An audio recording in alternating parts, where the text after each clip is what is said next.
Hey guys, it's Rachel here, and today I'm going to be filming for you guys my January reading wrap-up / 3 mini reviews for each of these books.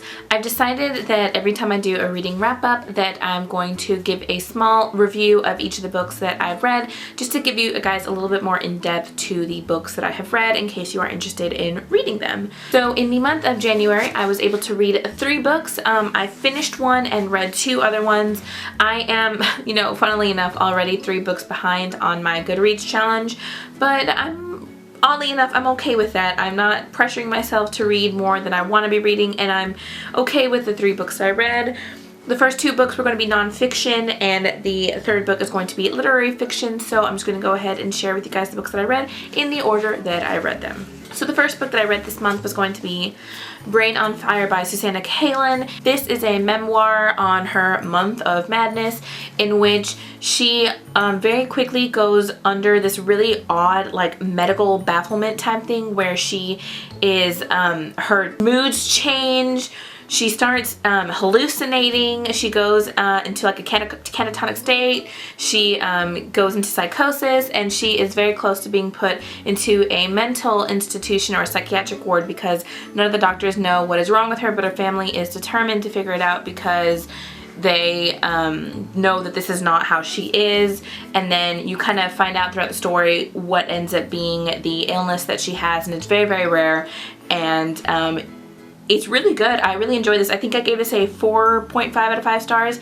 Some of it was a little bit meh, but for the most part, I really enjoyed this book. It was very interesting. It was really fascinating to read about. It was fast-paced, and I really appreciated Susannah Cahalan's take on her story.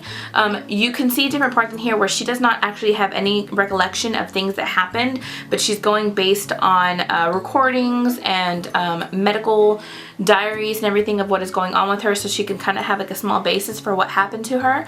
And you can see the support group that she has is really, really good. Something really interesting also in here is the fact that she mentioned that the fact that her family is affluent and her family is very wealthy was also a reason why she thinks that she was helped. And she says she understands, and you can see that she understands that people who are maybe less fortunate would not have received the kind of care that she received, which is really sad. But I really, really enjoyed this book, and I think this would appeal to people who are interested in kind of medical dramas, medical type books. I'm really interested in reading more books like this, and I really recommend it if you want something like that. The second book that I read or finished this month is going to be Station 11 by Emily St. John Mandel. Now, if you guys remember, I posted a video about books that I have started and then for whatever reason I put down. And I put down Station 11 when I was 130 pages into it.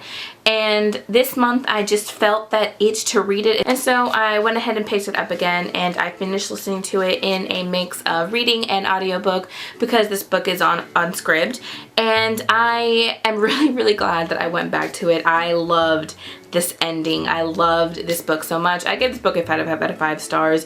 It is a very interesting book. It is post-apocalyptic, but not in the sense of zombies or anything like that. This pretty much follows before the apocalypse, during the apocalypse, and after the apocalypse, kind of. And this follows 3 different timelines that have to do with pretty much what's going on before, during, and after. One timeline is following this reporter who is kind of, I don't want to say disgraced, but he is kind of seeing the repercussions of things that are starting to happen when this flu kind of happens. Then you're seeing the progression of the apocalypse through a traveling symphony who is performing Shakespeare's plays, specifically I believe King Lear. And then you're also following kind of not the after, but you're kind of following also the life of an actor, a very famous actor named Arthur, and kind of seeing his life as well. This book is so beautifully written.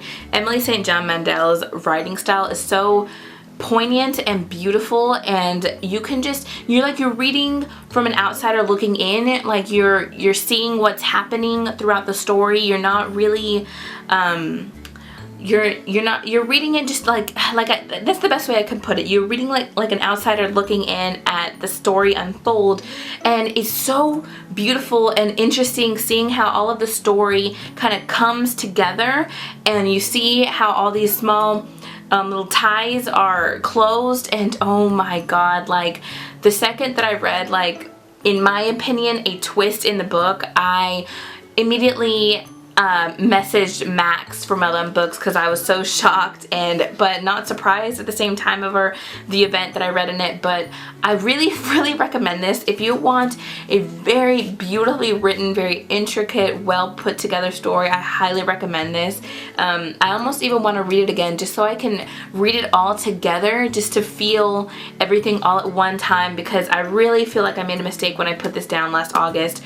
I really enjoyed this. 5 out of 5 stars.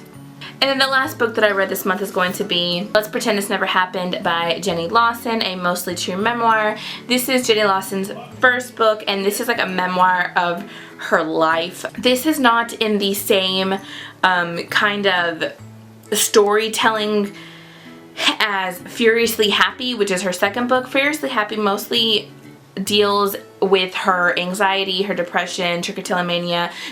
That deals with more of her, like, I guess, medical history, and dealing with and trying to make it more of a social topic as something, or rather than something that you're ashamed to talk about.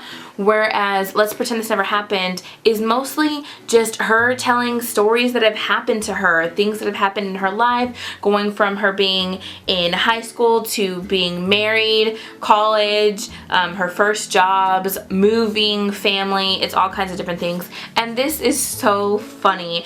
I laughed so many times while reading this, and if I'm gonna recommend this to you guys, I highly recommend that you listen to Let's Pretend This Never Happened in audiobook format, because guys, every time she reads a chapter header, she sings it, and it's so fantastic. I loved listening to this. I loved reading this. It took me a little bit to read it because I'm trying to savor my books, but I still really enjoyed it. I didn't get the same feelings that I got while I read Furiously Happy, because I think Furiously Happy spoke to me more on like a spiritual, emotional type level because of the anxiety and the depression that she talks about.